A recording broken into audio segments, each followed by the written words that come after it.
Don't I know you, sir? Don't believe so. I haven't been here in many years. Name's Silas Greaves. Silas Greaves? The bounty hunter? Used to be. What are you doing here in Abilene? Just passing through. Got a little business to take care of. Well, sir, it would be an honor if you would allow me to buy you a beer. Hell, son, it would be my honor to drink it. I'm Molly. Howdy. I'm Dwight. That's Jack and Steve. Ben's behind the bar. Oh, I bet you got some great stories. A couple. Any of them true? Jack, be nice. A few. What about your shootout with Henry Plummer's gang in Bannock, Montana? Is that where you started as a bounty hunter? That's what it says in this here dime novel. Don't believe everything you read in them dime novels, boy. First man I hunted was back when I was riding with Billy the Kid. You knew Billy the Kid? Damn right. That scrawny son of a bitch had no fear. Wouldn't back down for nobody. I heard he collected the 10 stars off any crooked lawmen who crossed him. It was a war, boy. The Lincoln County War. And Billy promised his regulators would take the life of every bastard who helped bushwhack John Tunstall. Kid had a big chip on his shoulder and a hair-trigger temper. Made him dangerous as hell.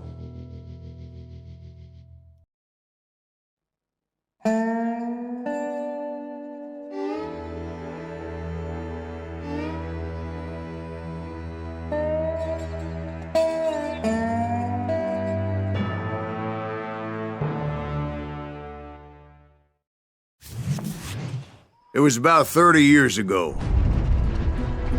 Billy was hiding out in an abandoned farm near Stinking Springs. I threw in with the kid because the man I had sworn vengeance on was riding with Billy's enemies. But before I tell you why I want that sumbitch dead, let me tell you what happened that day. I was heading back to the hideout when suddenly I had this funny feeling. Funny, ha-ha? No, Steve. The other kind of funny.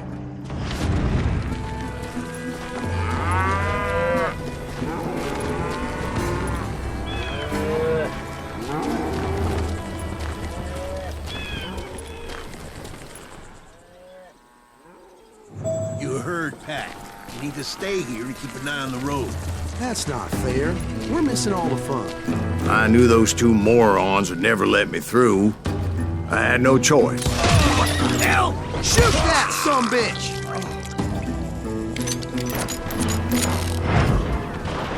Was it Pat Garrett's posse?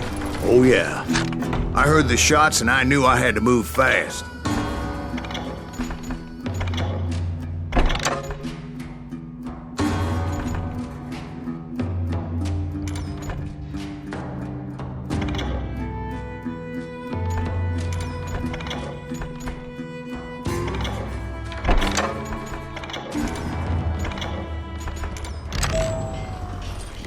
Garrett and his army of deputies had surrounded the entire homestead. Fire at will! Spread out, goddammit! They're coming from the rear! I decided to help Billy and the boys out a bit. So that's just what I did.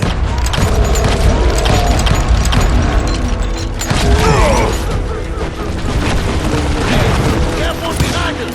Stay on it! Cover fire! As the governor of New Mexico was paying for the kid's apprehension, Garrett was able to hire every gun hand in Lincoln County.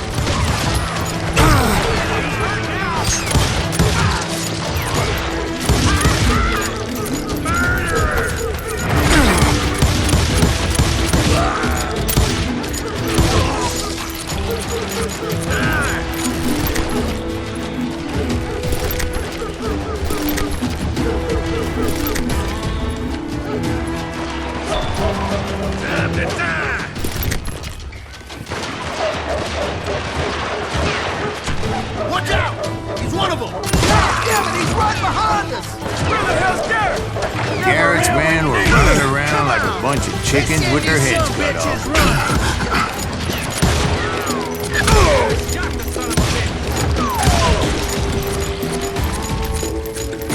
You think you can kill me?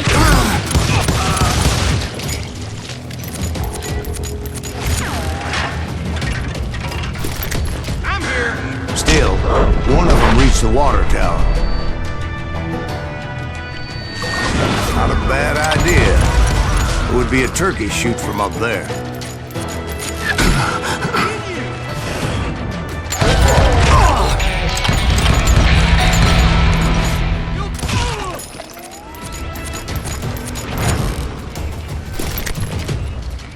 Luckily, these shooters Garrett hired weren't the sharpest tools in the shed. A lot of them were saddle tramps or sod busters or drunken drifters looking to make a few bucks.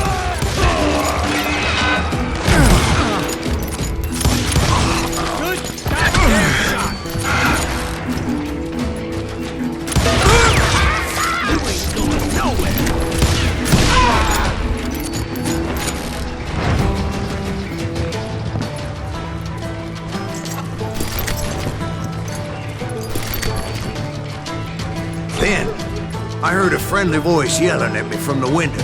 Back door! We'll cover you! Stop aiming, you idiots! Truth be told, things weren't much better behind the house. I cut their numbers in half, but that just made the ones that were left twice as mad.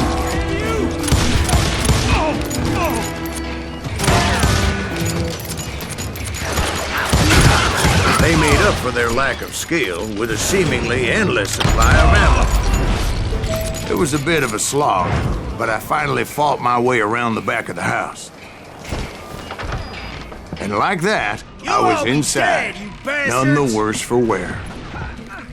I passed Sturdy Dave, and upstairs I found Billy and Charlie Bowlby.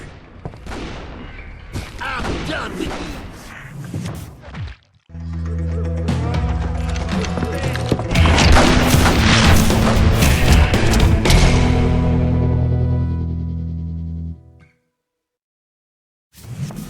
Billy looked at me and said, "About time, amigo. Grab a gun and get to the window." Wait, so you were friends with Billy the Kid? Yeah, sort of. Anyway, we were surrounded by dozens of deputized shooters who wanted to do us harm. Billy's worth $500. I'm telling you, Garrett's men were dropping like flies, but they just kept on coming.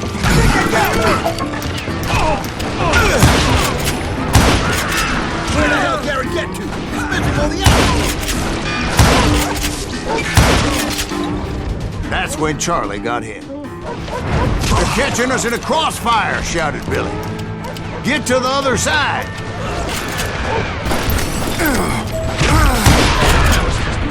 Close.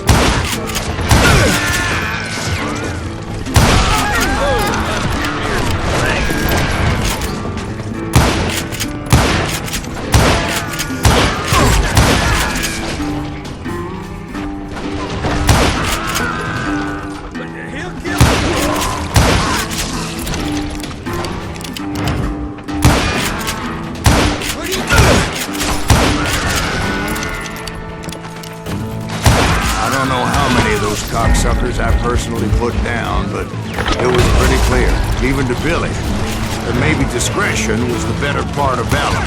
What's that mean? It means that it was time to cut and run. "They got a Gatling," Billy shouted. "Get the horses and bring them round back. I'll draw their attention." He directed that order at me, and I thought, why the hell do I have to do it? Run for it! Those poor sons of bitches are done for! Many would have fled in my place. But I had that false sense of invincibility that many young men have. Like Jack here. What are you saying, old man? Jack, he's just joshing with you now. Yeah, he better be. Mr. Graves, please continue. Please, call me Silas, ma'am.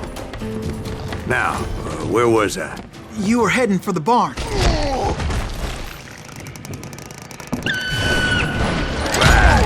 Making my way past a passel of fallen foes. I'm done with you!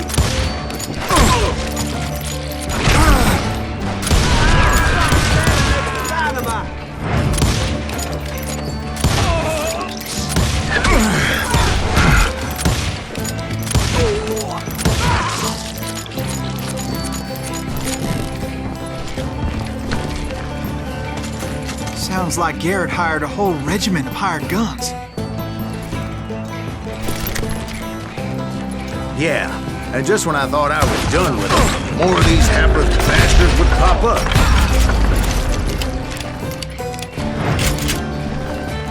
up. Finally, I had the stables within my reach.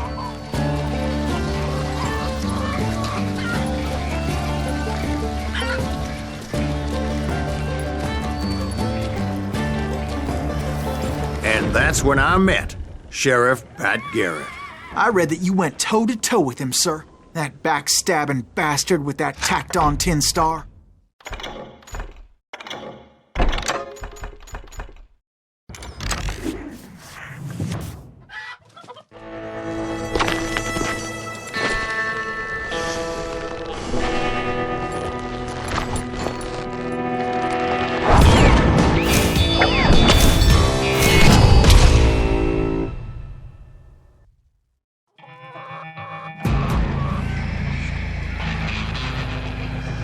Challenged him to a showdown.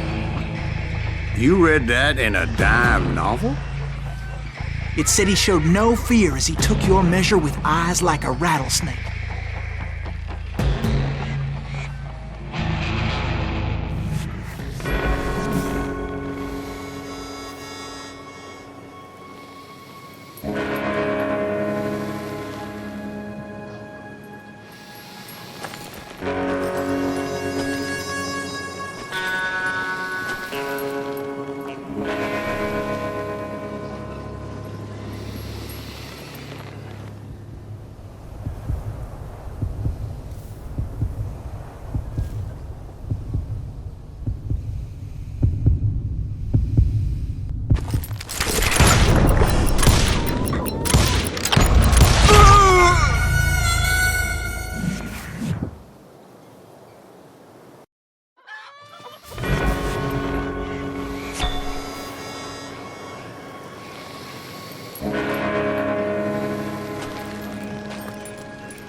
And that you killed him in a fair fight.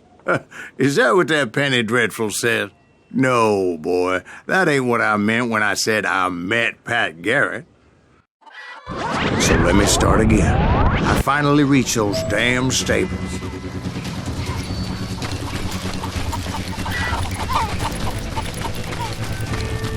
And stepped inside, and last thing I heard was Garrett's voice.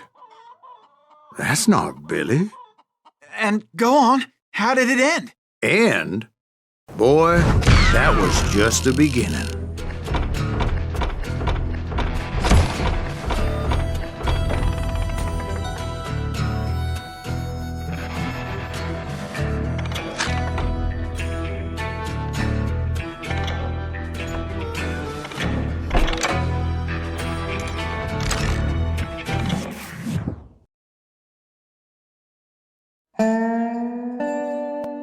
So what happened? Did Garrett arrest you?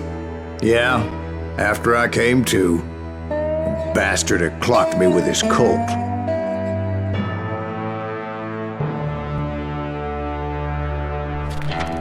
And the kid surrendered?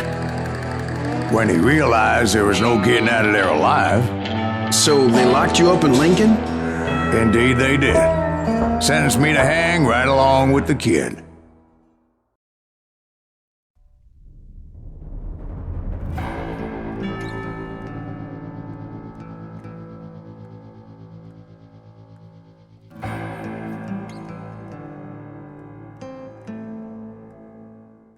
It's important to know that I was only riding with Billy so I could find the bastard I was after.